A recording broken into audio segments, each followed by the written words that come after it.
بسم الله الرحمن الرحيم. الحمد لله رب العالمين، وصلى الله وسلم وبارك على سيدنا وحبيبنا محمد وعلى آله وصحبه أجمعين. بيشتي السلام عليكم ورحمة الله وبركاته. خوشكانم براينم صلاة ورحمة مهرباني خواي قورا برجة بسر دولو دوروني همومان. هوادارم إن شاء الله أو دوريا ببيتمايي سود بخشي زور لبو همو قرآن وكتان بو همو برا عزيز كانم وخشك برز كانم وببيتمايي قبول بوني خواي قورش لو كاريك إن شاء الله إما أنزامي ددين ودس خوشيكي زور قرم لبرایانی ئەنستوتی ژیار دەکەم کە ئەم دەورەیان ڕێخستووە بە هیوای ئەوەی کە ئینشاڵڵە ئێوە لێ سوودمەند ببن و ئەوانش لە لای خودای گەورە پلە و پایەک و دەرەجەیەکی پێوەربگرن. ئازیزان و خۆشەویستانم، بمبورن ئەوە بڕک ئەوەی تەکتیکی پێدێن تەکنیکی ئەنتەرنێت و منتەرنێتی ئەمە زۆر باش لێ نازان کاکە هەتا دێنە سەرخەت و هەتا ئەوە دەبین بڕێکی دەوێ دا ئەو چەند دەقەیە داوای گەردەن ئازایی لە بەڕێستان دەکەم. ئەو بابەتەی کە لە بۆ براتان دانراوە کە کێشە خێزانیەکانیەوە چۆنەتی چارەسەرکردنیەتی بەڕاستی بابەتێکی حتا برێ زۆر گرینگە، بەڕاستی بابەتێکی زۆر گرینگە، هەمومان پێویستمان پێیەتی، هەموو ماڵێک لەسەر ئەم کوڕەی زەویە کە خێزانە پێویستی بەوەیە چۆنەتی مامەڵە بکات لەگەر ئەو کێشە و ئەو گرفتانەی کە هەیتی.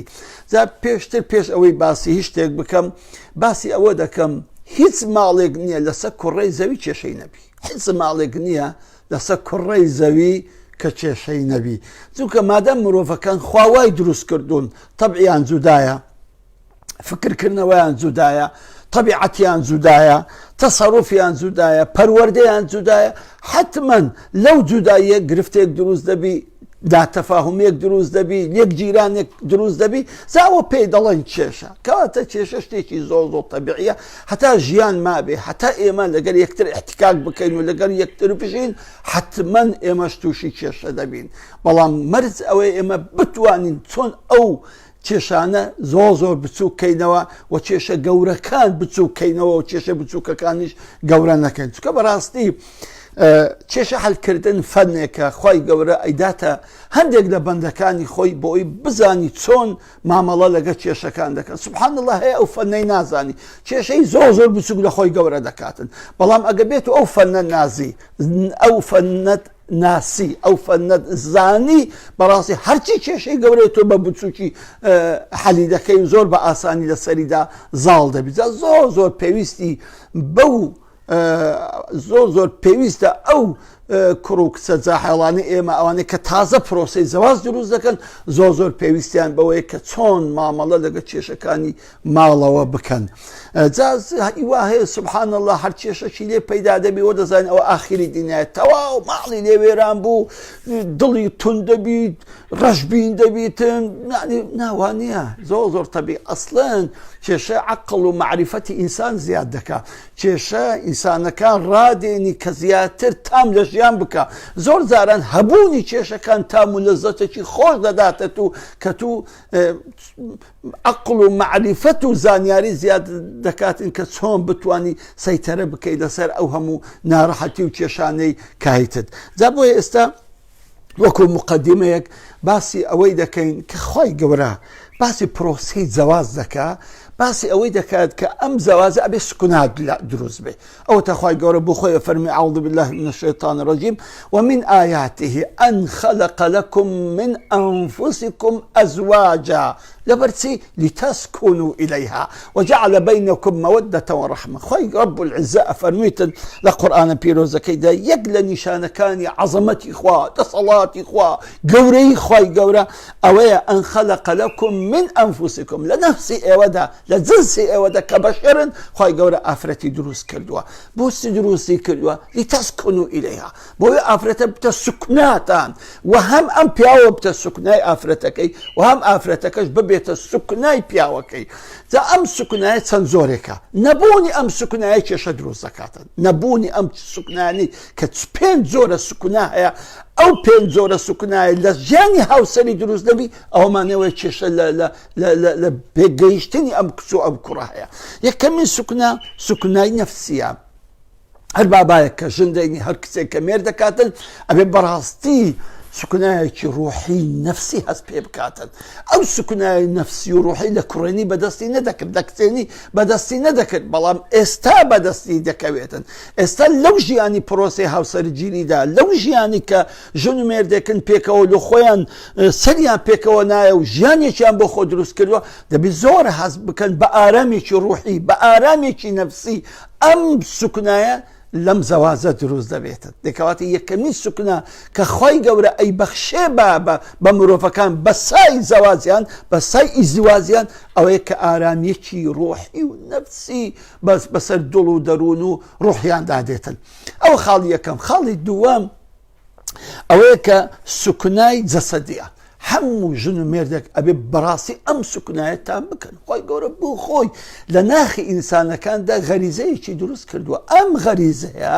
کە پێ دەرێن غەریزەی جنسی، دەبێ ئیستیجابەی لە بۆ بکەیت، چونکە ئەم غەرائزانە ئەگەر ئینسان تەریان نەکا، ئەم ئینسانە قەلق دەبێ، ئەم ئینسانە مشەوش دەبێ، ئەم ئینسانە زۆر نەئارام دەبێ، عەقڵ و شعور و فکر و دڵ و جەستەی هەموو ماندوو دەبێ، هەموو تێک دەچی، هەموو بێسەر و بەر دەبێ. بەڵام بە ئیستیجابەی دروستی ئەم غەریزانە ئینسانەکان زۆر ئارام دەبن. جا ئیستیجابەی غەریزەی جنسی بە شێوەیەکی ئارام و شەرعی ئەوەی ئەم کوڕە بچێ ژن بێنێ، ئەم ژنەش ئەم کچەش بچی مێر بکە. ئەلەو کاتەدا بەخۆی سوکنایەکی جەسەدی ڕوودەدا لە کاتێک کە ئەم ژن و ئەو مێردە بە شەو یاخود بە هەر کاتێک کە ئەگەنە یەکتری. حاڵەتی سێیەم سوکنای سێم سوکنای کۆمەڵایەتیە. هەر کچێک کە ژن دێنی، هەم کوڕێک کە ژن دێنیتن، هەم کچێک کە مێردەکە، هەم کوڕێک کە ژن دێنی، سوکنایەکی کۆمەڵایەتیان بۆ دروست دەبیت. چۆن؟ یعنی ئەم کوڕە لە مێژدە گوتراوە ئەرێ کاکە خزمە چێ دەرێشتان ژنم نەهیناوە. لەناو کۆمەلگادا کە ئینسانێک ژنی هینا بە تایبەت پیا و کوڕ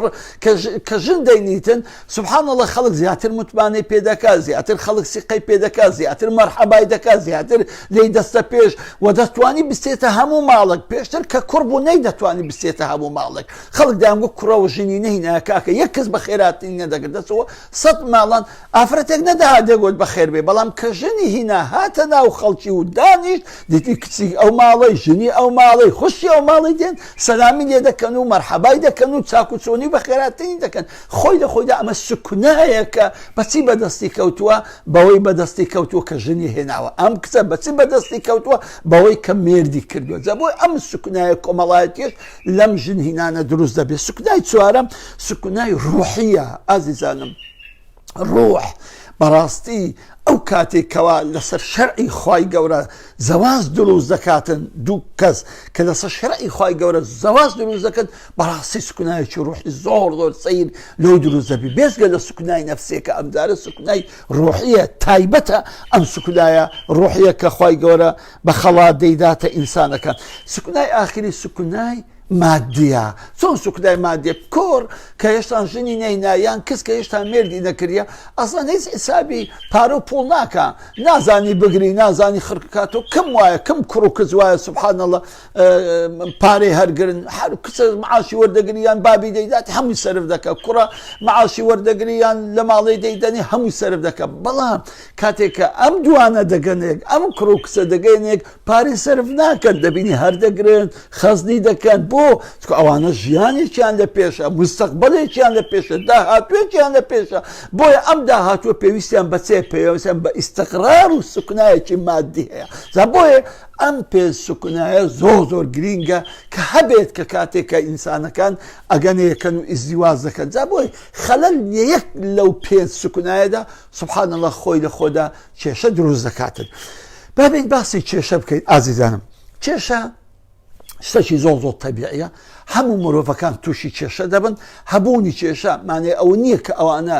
مستەوای عقلیان کەمە مستەوای معرفیان کەمە مستەوای تربیەتیان کەمە نەخێر بەڵکو هەر ئەسڵەن کێشە جوزئێکە لە ژیانی ئینسانی حتا ئینسانە بێ کێشەش هەر دەبێتن خۆ کەس لە ماڵی پێغەمبەری خوا عەلەیهی سەڵات وسەلام ڕێک و پێکتر نەبووە کەس لە ماڵی پێغەمبەری خوا صلی الله علیه وسلم ئارامتر و بەسکوناتر نەبووە لەگەڵ ئەوەشدا کێشەی لێ بووە ئەوەتە زارێکیان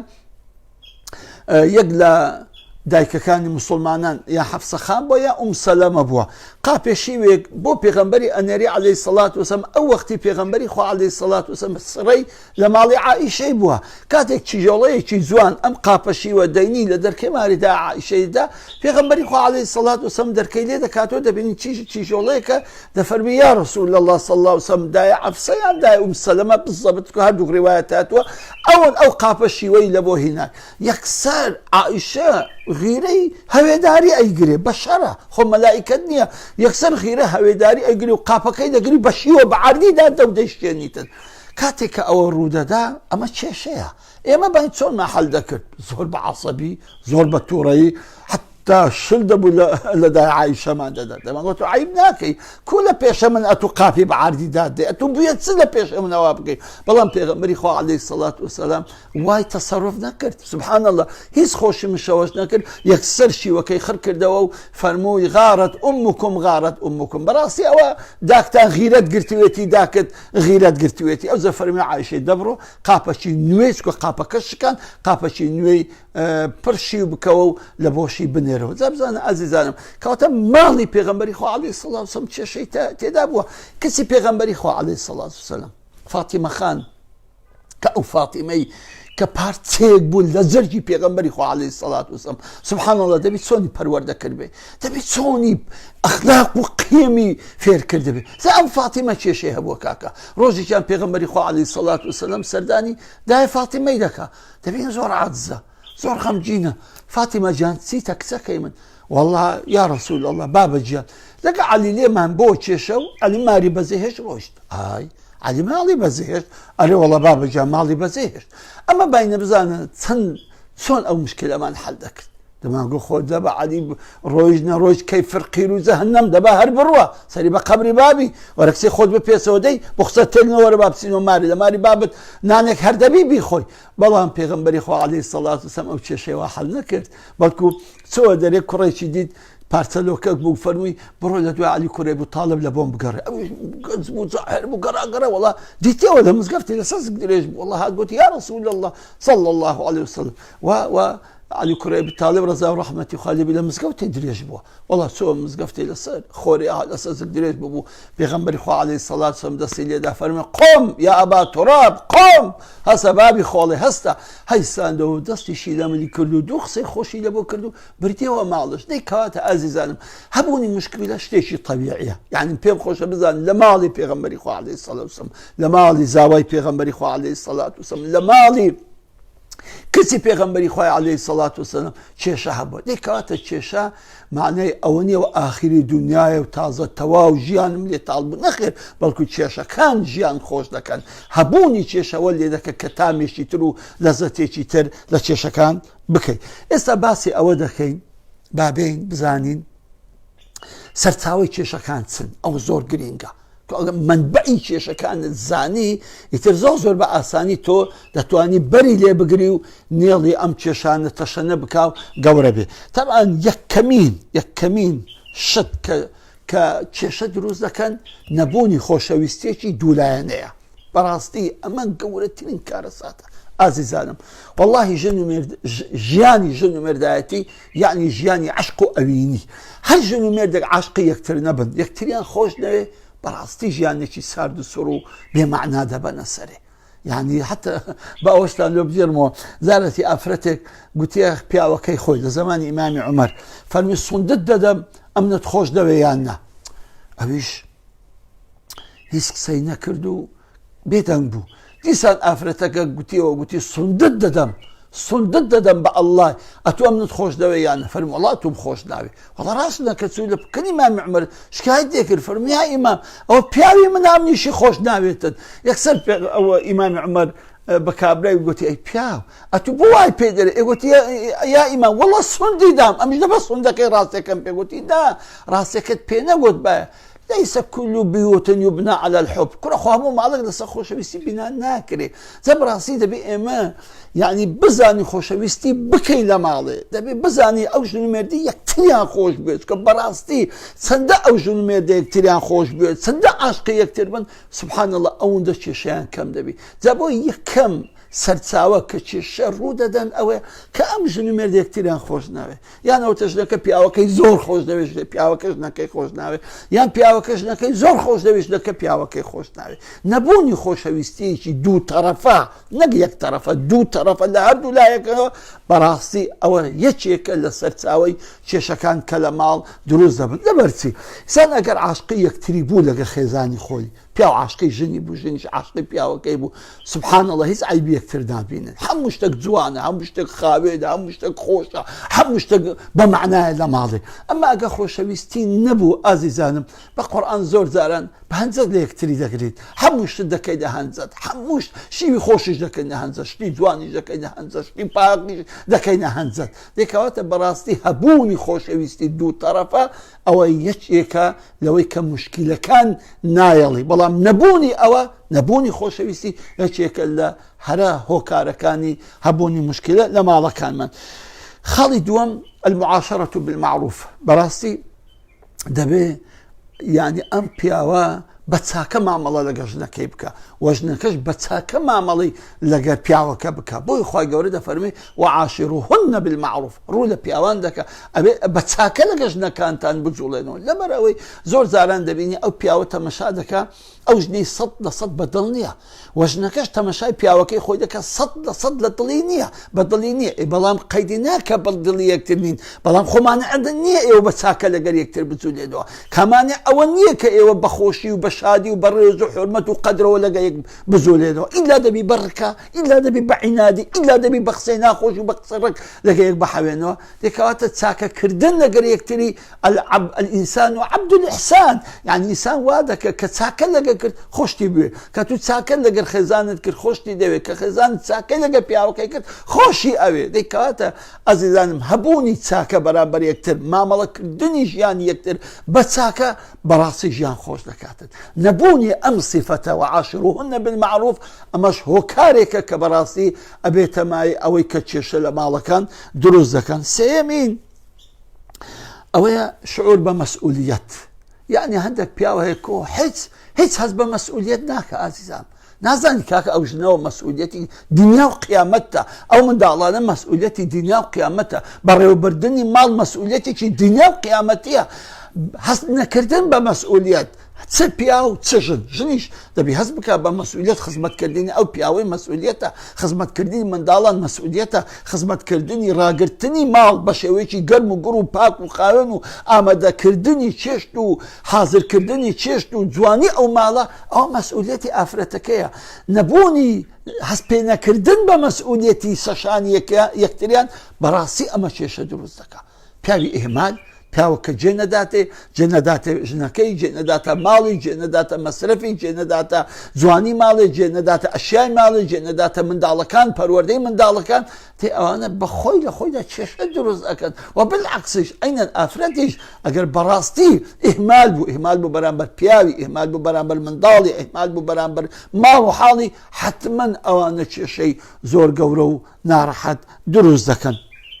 خاڵێکی تر ئەخە بۆیە پێغەمبەری خوا عەلەیهی سەڵات وسەلام بزانە چەند جوان ئەو مەسئولیەتەمان لۆ بەیان دەکات دەفەرمی كلكم راع وكلكم مسؤول عن رعيته دەفەرمی هەمووتان شوانن و هەمووشتان بەرپرسیارن لەو شوانەیە کە ئەو مەسئولیەتێک کە لەسەر شانتانە جا دەفەرمی پیاو بەرپرسە و شوانە لە ماڵێ و لێشی دەپرسرێتەوە لە بەرامبەر ئەو مەسئولیەتێک کە لەسەر شانیتی و ژنیش مەسئولە لە ماڵێ لە مێردەکەی لە منداڵەکانی لە ماڵی مێردەکەی و لە ڕۆژی قیامەت لێی دەپرسرێتەوە لەو مەسئولیەتێک کە لەسەر شانی دانراوە دەکەواتە بەڕاستی هەستکردن بە مەسئولیەت کێشەکان کەم دەکاتەوە نەبوونی شعور بە هەستکردن بە مەسئولیەت کێشەکان ڕۆژ لە ڕۆژ زیاتر و ناخۆشتر دەکەن خاڵێکی تر کە منبعی کێشەن هۆکاری دروستبوونی کێشەن ئەوەیە کە ئەو پیاوە ئینساف و عادل نەبێ لەگە ژنەکەیدا. یعنی سبحان الله ئەو معاملەی کە لەگە خەڵکی دەکا ئەو معاملەی لەگە ژنی ناکە، ئەو معاملەی لەگە خوشتی دەکا لەگە ژنی ناکە، ئەو معاملەی کە لەگە دایکی دەکە لەگە خوشتی لەگە خێزانی ناکە. یعنی زۆر زاران هەیە دەبینی پیاوێک زۆر باشە لە بۆ خوشکەکانی، بەڵام لۆ ژنەکەی هیچ نییە، ئەسڵەن ئیحتیمامی پێ نادا. دەبینی پارەی هەیە دەسی شتی لۆ خوشتی دەکڕی لۆ دایکی دەکڕی، بەڵام ئەو چەفیەی ئەو قماشەی ئەو پێڵاوی تکرەبوون ئەو نەعلەی کە لۆ داک و خوشکەکانی دەکڕی ئەسڵەن لۆ خێزانی ناکڕی. ئەوە نەبوونی ئینساف و نەبوونی عەدالەتە. جا بۆیە نەبوونی عەدالەت، نەبوونی دادپەروەری چ لەلایەن پیاوەوە چی لەلایەن ژنەوەش بەڕاستی ئەوە خۆی لە خۆیدا کێشە و ناڕەحەتی دروست دەکاتن لە ناو ماڵەکاندا. خاصەتەن ئەوانەی کە مەسەلەن یەک ژنی زیاتریان هەیە، ئەوان نەبوونی عەدالەت و ئینساف زۆر زۆر کێشەی گەورەیان لە بۆ دروست دەکا و بەرپرسیارێکیی زۆر زۆریشیان دەبی لە ڕۆژی قیامەتدا. خاڵێکی تر تەوزەعکردنی ئیش و کاری ناوماڵ لەسەر یەکتر. یعنی بەڕاستی دەبی پیا بزانانی ئیشی چییە و ژنیش دەبی بزانی ئیشی چییە. نەزانینی ئەو ئیش و کارانی کە لەسەر هەردووچیان واجبە ئەمانە کێشە دروست دەکەن. پیاوەکە نەزانی وەزیفەی چییە لە ماڵ، ئیشی چییە لە ماڵ، وەژنەکەش نەزانی ئیشی وەزیفەی چییە لە ماڵ، ئەمە خۆی لە خۆیدا کێشە دروست دەکە. پیا ئەوەیە کە لە ماڵێ لە دەرەوە بچی ئیش بکە، بژێوی ژیان پەیداکە، هیمەت بکە، خۆماندیکە، ئەو ماڵی بەسەر برندی بەخێوکە، حاجەت و پێویستیەکانی ئەو خێزانە و ئەو ماڵە و ئەو منداڵانە هەموو دابین بکە، وەژنیش لە ماڵی خزمەتی پیاوەکەی بکە، ماڵێکی گەرم و گوڕ حازرکە، ماڵێکی پاک و خاوێن چێشتێکی بەتام حازرکە. نەبوونی ئەو مەسئولیەتەی، نەبوونی تەوزەعکردنی ئیشەکان بەڕێک و پێک و وەکو شەرع داینایە، بەڕاستی ئەمە خۆی لە خۆیدا کێشەیە و منبعی یەکێک لە کێشەکانە کە لە ماڵەکان دروست دەبن. خاڵێکی تر کە زۆر مهمە ڕازی بوون بەو قسمەتەی کە خۆی گەورە پێی بەخشی. یعنی دەبینی کابرایەک ژنە دەینیتن، پاشان کە ژنەکەی دەینیتن یەک دوو مانجی بەسەدادێ پەڕی، ساڵێکی بەسەدادی تپەڕی، دەبینی کۆمەڵە گلەیی و گازاندەی هەیە لە ژنەکەی، ژنەکەش عینە دەبین کۆمەڵە گلەی و گازاندەی هەیە لە پیاوەکەی. ئەو هەبوونی گلەی و گازاندەیە، ئەو ناڕەحەتیە بەڕاستی ژیانیان تاڵ دەکە، بەڕاستی ژیانیان تاڵ دەکە. بۆیە ڕازی بوون بە قسمەتی خۆی گەورە زۆر زۆر ژیان ئارام دەکە. ئازیزانم بەڕاستی ژیان ئارام دەکە. ئەبوو عوسمانی سەمەرقەندی هەبوو ڕەزا و ڕەحمەتی خوای لێبوو، یەک لە مامۆستایەکانی سەمەرقەندە، ئی بخارە و سەمەرقەند، ئەوەی وەختی خۆی عادی رووسیای بوو، عادی ئیتیحاد سۆڤیەتی بوو، عەفوەن ئێستا دەوڵەتی سەر بەخۆن. جا ئەوە ئەبوو عوسمانە لیان پرسی ئەی ئەبوو عوسمان چ عەمەلێکت هەیە لە ڕۆژی قیامەتی بە ئومێدت ئەو بە ئومێدت پێی هەبی کە خوای گەورە بەو عەمەلە لێت خۆش بی و بە بەهەشت شاد بکە؟ تی وەڵڵاهی یەک شت، تی فەقێ بووم ئاخرم دەخوێن کە ببە مامۆستا و بمە دەرس برێمەوە لۆ تەلەبە و تەلەبەی پێرا بگەینم، ئەو علمەی لە لامە بدەمە خەڵکی. ئەفەرموویتن ئەفرەتێکم توش بوو منەقەبە بوو، گوتی ئەبوو عوسمان سەلامی خوا لێبی، عەلەیکوم سەلام. گوتی وەڵڵای ئەبوو عوسمان بەڕاستی ئەتۆ بخۆش دەوێ، گەلک گەلک لە مێژە ئەتۆ لە دڵمی، ئەمیش کچم پێم خۆشە بێ داخوازیم، خێرت دەگاتێ وەرە ئەو ئارەزەوی من جێبەجێ بکە و ئەمن بکە، ئەفوان ئەمە بکە خێزانی خۆت. تی ئەمیشی وە نەبوو برێ ئەرێ کاکە گیان دەست پێسە هەردەوە بابت بینم بزانم کوی ئەی وەڵ ئاسی کچی چێ؟ گوتی کچی فلانیمە. تی وەڵە چوومەوە ماڵی گوتم بابە وەڵە ئەو کچەم دەوێ. بابت گوتی بام گوتی بەدڵتەوتم، ئەرێ وەڵە بەدڵە. ئەوان جویان زانی تەمەشام کردێ، دیتم وەڵە چوونە داخوازی تاوە هەموو شت بە ئاسانی پێکات و گۆستمەوە. سوبحان الله. گوتی شەوی بووچینی دەموچاو و پێسەی هەردەدەمەوە، یا ڕەبی چ ببینم کورە ئەو کچە هەموو دەموچاوی خوریکەیە، پرسی کەم کەم گوروازەیە، چاوە چی کۆرەیە، ئەشەلیتن کورتە باڵاشە. گوتی هەر شێت بوو، یا ڕەبی ئەوە ئەم کۆرە بووم، عەقڵم لە دەستدا بوو. واللهی گوتی تەبعان زۆر ناخۆش بوو، یعنی سەدمە بوو لە بۆ من، بەڵام گوتی وعدم داخوای، گوتم واللهی خوایە مادام ئەوە عشقی من بۆ ئەمنی خۆش دەوێ شەربی نابی بەسەرە خۆم بینم. ئەفەرمی ئەو ئەبوو عوسمان دەفەرمی واللهی 15 ساڵان لەگە ئەو ژیانێ، ئەگەر ئەو ژنەی ژیام لەو پەڕی خۆشی یەک قەڵگلەیشم لێ نەکرد هیچ منداڵیشم لێ نەبوو حتا مردوم بەخۆم برمە سەر قەبران و شاردمەوە تی ڕۆژێک لە ڕۆژان گلەیمان لە یەکتری نەکرد تی ئەگەر ئەو ئیشم واللهی لە ڕاهی خوای کردووە ڕەزامای خوای گەورە بەو ئیشە لێم خۆش بی زازەمزان ئەبوو عوثمان 15 ساڵە لەگە ئەو شتەی زۆر بە ئارامی ژیان لۆ چکە ڕازی بوو بە قەزا و قەدەری خوای گەورە زەبرەی عەزیزم کاتێک کە ئەتوژن دەینی پاشی 4-5 مانگی دەبینی ئەو ژنە پڕ بەتڵ پڕ بە پڕ دڵی تونیە یان 100% بە دڵی تونیە کاکە خۆ 100 صفەتی جوانی لێکە بە دڵت بی بۆیە پێغەمبەری خوا عەلەیهی سەڵات وسەلام بۆ خۆی ئەفەرمێ لا یفرق مؤمن مؤمنة با پیا و هەندە زاران یعنی ژنی خۆی لە پێچاوی نەکەوی لەبەر ئەگەر لە صفەتێکیشی رازی نەبی لە چەندەها صفەتی رازیە خۆ ئەو ژنە بەس قەڵەم و قاقزێکی دەست دێ بنووسە چاک خراپ چەند صفەتی خراپی هەیە بنووسە بە هەمووی 2-3 صفەتی خراپت پێدەژمێردرێ بەڵام وەرە 50-60 صفەتی باشت پێدەژمێردرێ دەیکەواتە لۆ ئەو خراپەش بە قوربانی ئەو چاکانە ناکەی زابۆی حتا ژنیش خۆشی گەورم کاتێک کە دەبینی پیاوەکەت بە دڵت نییە دڵت لێ تون دەبی ئەی هەوار ئەو پیاوە نەمزانی تەبیعەتی ئەوایە بڕۆ قاقەزێک بێدا چاکەکانی پیاوەکەم خراپەکانی پیاوەکەم وەڵڵی بشگەڕی لەدە خراپە زیاتر نبینەوە بەڵام 56 ساقەی دەبینەوە ئێدە بە ئەوەندەش بە قوربانی ئەوەندە بیت چیە دەکەواتە ڕازی بوون بەو قسمەتەی کە خوای گەورە بۆ توی کردووە ئەو قسمەت و نسیبەی کە ژیانت لەگەڵ ئەو ئافرەتە بێ و ئەو ئافرەتە لەگە ئەو پیاوە بێ ئەم ڕازی بوونە بەڕاستی کێشە لە بۆ هەڵ دەکات بەڕاستی نەبوونی ڕەزامەندی لەو حاڵەتەدا سوبحان الله ئەوە هۆکارێکەکەوە کێشەکان دروست دەبن و ناخۆشی ڕوودەدەن خاڵێکی تریش کە ئەوەش هۆکاری پەیدابوونی کێشەیە ئەوش احتیمام نەدانی ژن و پیاو بەخۆیان یعنی پیاو هەیە سوبحان الله دەبینی هەتا کوڕە ئەوەندە قۆزە ئەوەندە خاوێنی بیاوێنە دائیمەن شمەکی وتیا کوڕە سپۆرتە ڕێکە قاتی جوانە کتۆک شەرواری پێراوی سبۆخە بەڵام ماوە کەشنێ دەینی ئەوزە دەست لە خۆی بەردەدا بێ سەر و بار یعنی نەردێنی خۆی چادەکە نەردێن سمێری چادەکە نەپرسی چادەکە هەر کوڕە لۆ ئەو هەر کوڕە دەی ئەوەش مینا بەسە هەر ئەوەندە خۆ قۆزەکراتا ژنەکەم مینا هەیە ژنیش ئەوە بێ خەڵق و بێ زەوق و بێ سەلیقەیە سوبحان الله هەتا کەس بوو ئەوەندە خۆی کەشکە دەکرد و جوان و ڕێک و پێک بەڵام کە مێردی کرد ماوەک دەبینی زۆر دەست لە خۆی دەشواتەوە دەست لە خۆی بەردەدا ئیحتیمام بەخۆی نادا بەڕاستی ئەمانە کێشن ئەمانە سەرچاوەی کێشەکانن کەوا ژن و مێرد تووشیان دەبێ و گرفت و ناخۆشی و ناڕەحەتی لە ماڵ دروست دەکاتن خاڵێکی تریش دوو خاڵ ماوە کە ئەوانە هۆکارن لە بۆ هەبوونی کێشەکان خاڵێکی تریش ئەوەیە کەوە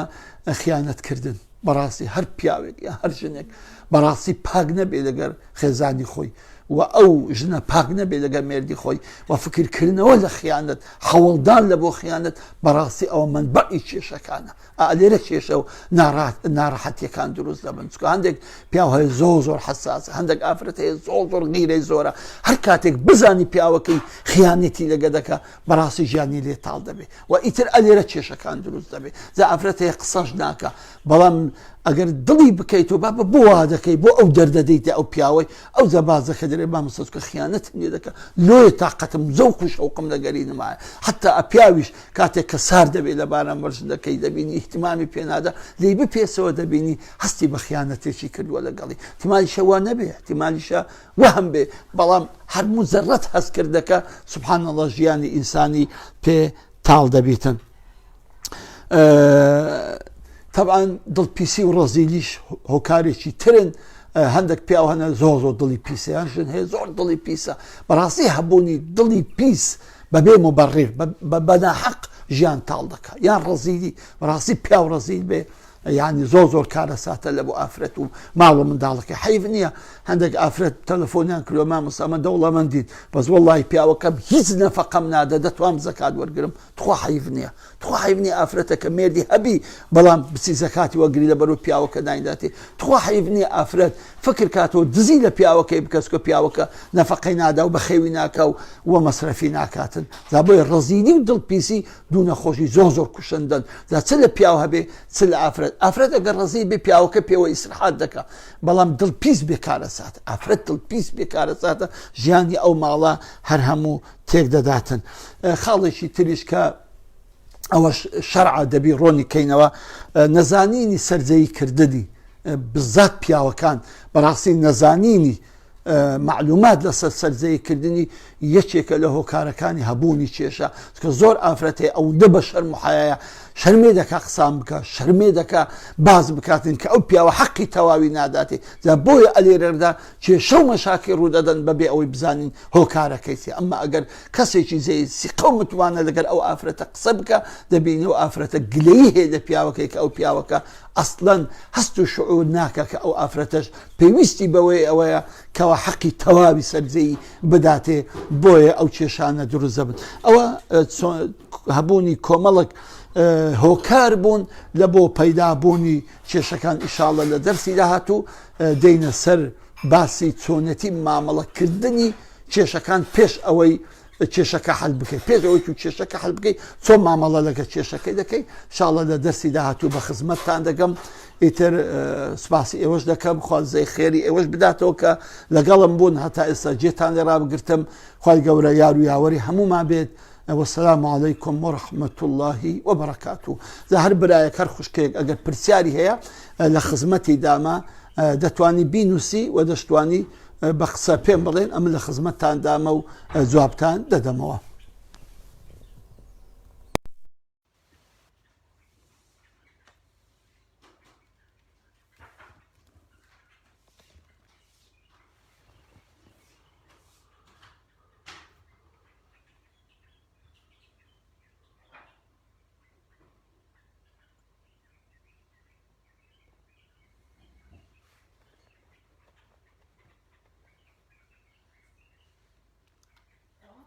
نامایتی تیزاری ئەوەی دەکەم دام چێ پرسیاریان هەیە تەبان لەبەرەوەی دەرسی یەکەم بوو بەڕێک کێشەی تەکنیکیشمان هەبوو دەبی گەردەمان ئازاکەن بەس ئیشاڵڵە لە دەرسەکانی داهاتوو مەزبوطتر و ڕێکتر و پێکتری دەکەین بە ئیسنی ئەڵڵای جا ئەگەر لە تەسویر ئەگەر لە دەنگ ئەگەر لە هەر شتێک گلەیتان هەبوو گەردەمان ئازاکەن بەس ئیشاڵڵە زارانی داهاتوو لێ ناگەڕین هیچ گلەیتان بمێنێتن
ئەو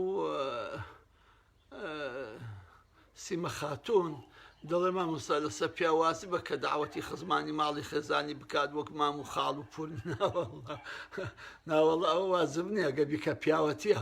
ناوەڵە داوەت وازب نییە بابەکەی من سیمە خان بەڵام چییە خۆشەویستی و مەحەبەت زیاد دەکەین ئینسان ئەگەر هەیبی ئیمکانێتی هەبی جێوڕێ هەبی خزمی پیاوەکەی ئەن پیاوەکە خزمی خێزانەکەی داوەتکە بەڕاستیەوە مەحەبەت و خۆشەویستی دروست دەکاتن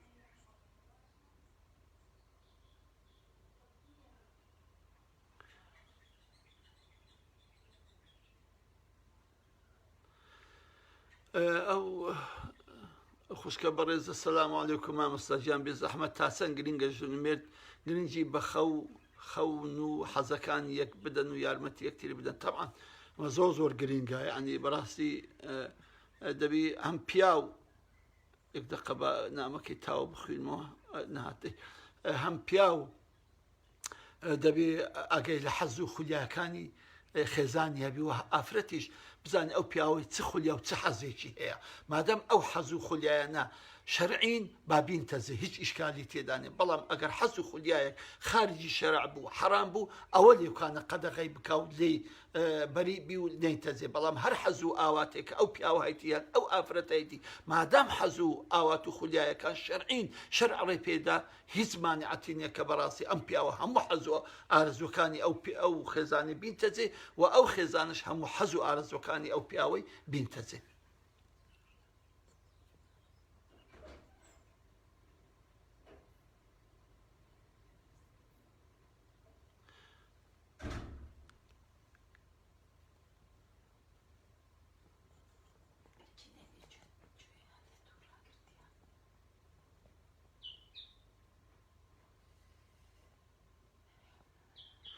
ئەو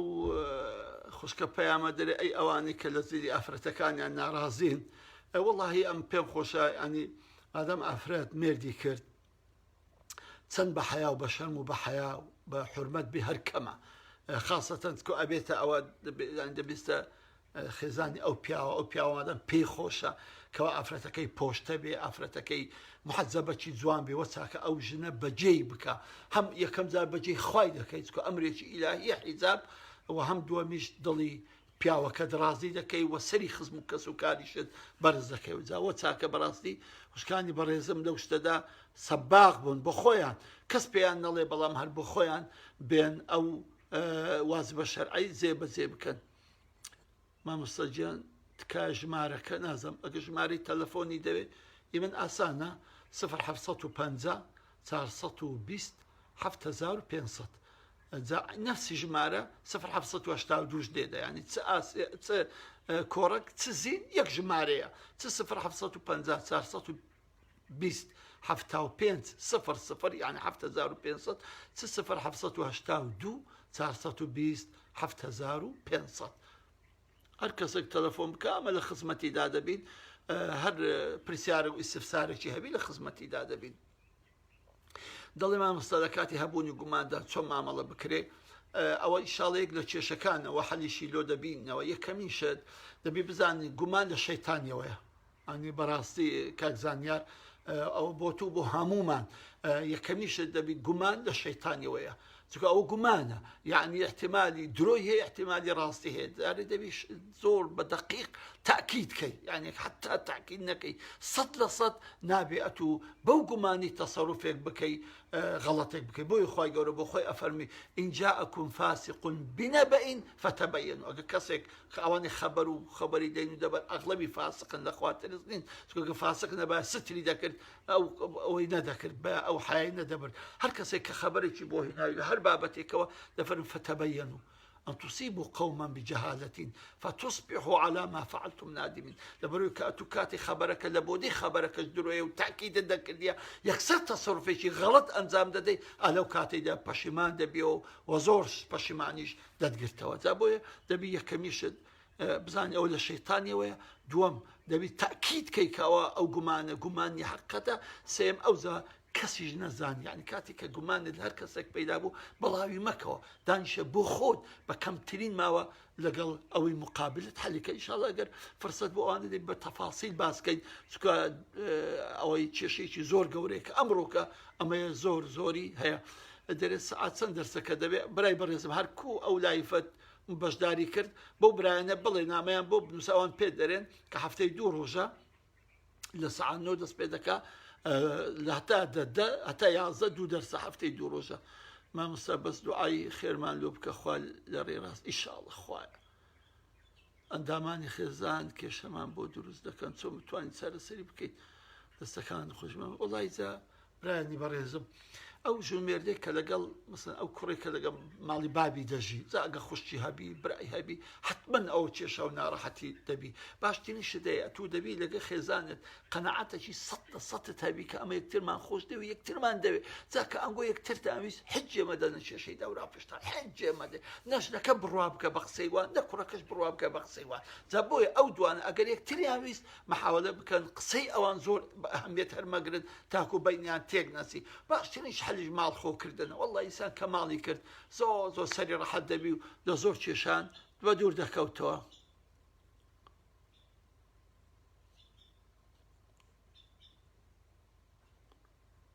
خی گەورە مفقتکە دەڵێ مامۆستاژیان زۆر غەریبیمان کرد لۆ هەندە بێدەنگ و بزری ئیشاڵە دێنەوە خزمەتتان بە ئیزنی ئەڵڵای ئیشاڵە دوای خێر لە هەموو لای مامۆستا ڕۆژانە سەعات چەند دەرسە دەبێت بابەژیان ئەوە لەو برانە بپرسە ئەوانەی کە ئێستا کە بەشداری تێدا کردو ئەوان پێت دەڵێن کە ئەو دەورەیە یەک مانگە تەبعاً چاردە سەوا بزانم ئەوان هەموو جەدوڵەکە لەکنەوانە هەموو پێ دەڵێن باشە بابەجیان نەکۆ من بە مەزبوطی نەزانم دەڵێ هەڵبژاردننی خۆمان یەک دقەبا بێمە سەر ئێرە دەڵێتن ئەرێ زەواز قسمەتە خی گەورە دیاری دەکات نەبابەژیان پێم خۆشە بزانی زەواز ڕاستە قسمەتە بەڵام بۆ خۆشە بە عقل و ئیرادی خۆت هەری دەبژێری خۆخوای گەورە لە سەملدانان ئیلا دەبی ئەوەی بینی بە خۆت دەگەڕی بە خۆت دەسوڕی بە خۆت هەر دەبژێری بە خۆت قبول دەکەی بەڵام هەر چش دەکەی هەر لەکە خی گەورە معلومە و ئاشکرا و دیارە دەڵێ چۆن پێش کێشەکان بکەوینە هێڵن کێشەکان دروست بێت ئەوە لەو دەرسەی داهاتوو ئیشاڵە باسی ئەوەی دەکەم کە چ بکەین لەوەی کێشەکان گەورە نەبن ئەگە کێشەوان هەبی زۆر جاران کێشە نییە جا ئەوە باسی دەکەن ئیشاڵە پێم خۆشە بەردەوام بی کاکە داناجە هەتا ئیشاڵە ئیسیفادەی تەواو لە هەموو بابەتەکەی بکەین دەی وابزانم بەسە چکە ئەگەر ئەوە پاشی هەش دقیقەی کە مامۆستا دکتۆر کەمالی برام دێ دەرسی دووەمتان پێشکەش دەکات جا ئەگەرە من بە دوو نامەکانتاندا بچم بەخۆی وابزانم حەسەی مامۆستا کەمالیش دەخۆم جا بۆیە ئیتر با ئەلێرە ئیکتیفا بکەین ئینشاءڵڵا ئەگەر هەر نامەیەک ئەوە بۆ ڕقم تەلەفۆنەکەم پێگوتن تەلەفۆنم بۆ بکەن لە خزمەتتان دەبم تاکو دیدار بەخوای گەورەتان دەسپێرم وەسەلام عەلەیکوم وەڕەحمەتوڵڵاهی وەبەرەکات